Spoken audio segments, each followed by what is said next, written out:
Bonjour et bienvenue sur le podcast Ma Pause QVT. Je suis Élise Renaud, coach chez Easyl Consulting et chaque semaine, je vais vous partager des outils et des réflexions pour améliorer votre qualité de vie au travail. Installez-vous confortablement, c'est le moment de votre pause QVT. Dans cet épisode 2, nous allons continuer notre voyage à travers la théorie de l'attachement, cette théorie pour remotiver les salariés à revenir travailler. Si vous avez raté l'épisode précédent, je vous invite à l'écouter avant car j'y fais le lien entre attachement et travail. Pour rappel, je mettais en lien une théorie liée à la petite enfance pour expliquer en quoi un environnement insécure pouvait empêcher les salariés de se sentir en sécurité pour travailler. Il est possible, chers salariés, qu'en étant loin de votre entreprise, vous ayez perdu ce sentiment d'attachement qui vous poussait à aller tous les matins au travail. Il est possible également que votre attachement se soit déplacé sur votre famille avec laquelle vous avez vécu pendant des semaines. Il est possible, cher employeur, que vous cherchiez une solution pour remotiver vos salariés, les reconnecter à votre culture et aux valeurs que vous leur avez transmises depuis le départ, mais que vous vous êtes concentré sur d'autres obligations pour maintenir votre entreprise à flot. Et je vous comprends.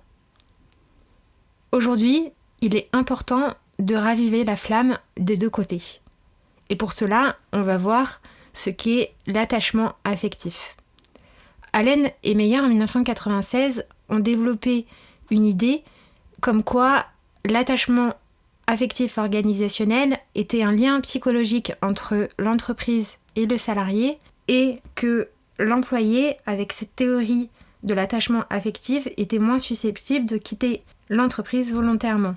Autrement dit, l'attachement affectif organisationnel est étroitement lié à l'absentéisme et au turnover. Ils ont distingué 3 composantes pour cet attachement affectif organisationnel. Le premier est un engagement affectif, qui se traduit par un lien émotionnel et une identification à la culture de l'entreprise. Beaucoup de salariés s'identifient à l'entreprise en disant « j'ai l'impression de me sentir dans une grande famille ». Le second est un engagement normatif. Cette composante se traduit par un sentiment de loyauté. Ainsi, le salarié ressent un devoir moral envers l'organisation. Par exemple, je dois beaucoup à mon entreprise. Le dernier est un engagement calculé. Ici, le salarié se pose la question de savoir quel sera le coût si le lien contractuel, c'est-à-dire le contrat de travail, venait être rompu. Quelles seraient les conséquences sur les autres aspects de sa vie s'il venait à quitter son entreprise ? Allen et Meyer ont également développé l'idée selon laquelle l'attachement affectif organisationnel permettait une meilleure performance individuelle et collective, ainsi qu'une tendance vers les comportements d'entraide, d'esprit d'équipe, altruiste et civique. Un salarié qui se sentirait attaché à l'entreprise sera plus enclin à défendre les valeurs et la culture de celle-ci. Chers salariés, il est nécessaire de vous reconnecter aux valeurs de l'entreprise et de vous poser la question suivante. Quelles sont mes valeurs ?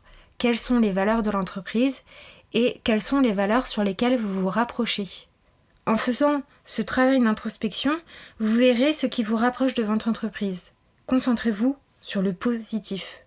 Oui, il est possible que cela fasse des années que vous vous en êtes éloigné.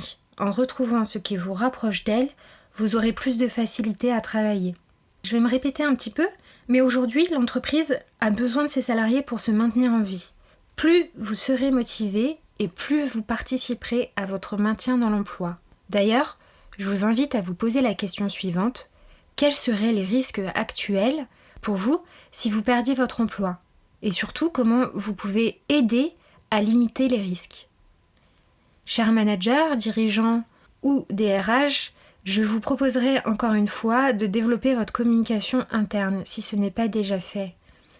Je vous donne aujourd'hui quelques idées en vrac pour vous inspirer dans cette communication. Par exemple, communiquer sur les valeurs fortes de l'entreprise en donnant des exemples d'actions par rapport à ces valeurs. Ensuite, communiquer sur les actions mises en place pour la sécurité de vos employés. Mettre en avant les personnes qui ont contribué à travailler, que ce soit DRH, chargé RH, responsable de site, responsable d'équipe, équipe IT, et j'en passe bien sûr. Il est important de mettre en avant toutes les actions qu'ils ont effectuées pendant le confinement, car je suis persuadée que les salariés ne sont pas au courant de tout. La reconnaissance collective est importante pour l'individu mis en avant, mais également pour la cohésion d'équipe.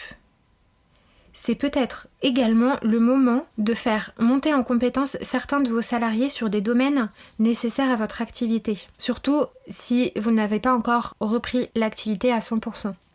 Il y a sûrement également des salariés qui ont travaillé pendant la crise sur des domaines qui leur étaient inconnus et qui se sont très bien débrouillés. Je prends l'exemple d'un RH qui a fait de l'IT pour aider les équipes à distance. Comment valoriser ce genre d'initiative? Et là, je ne parle pas que d'argent.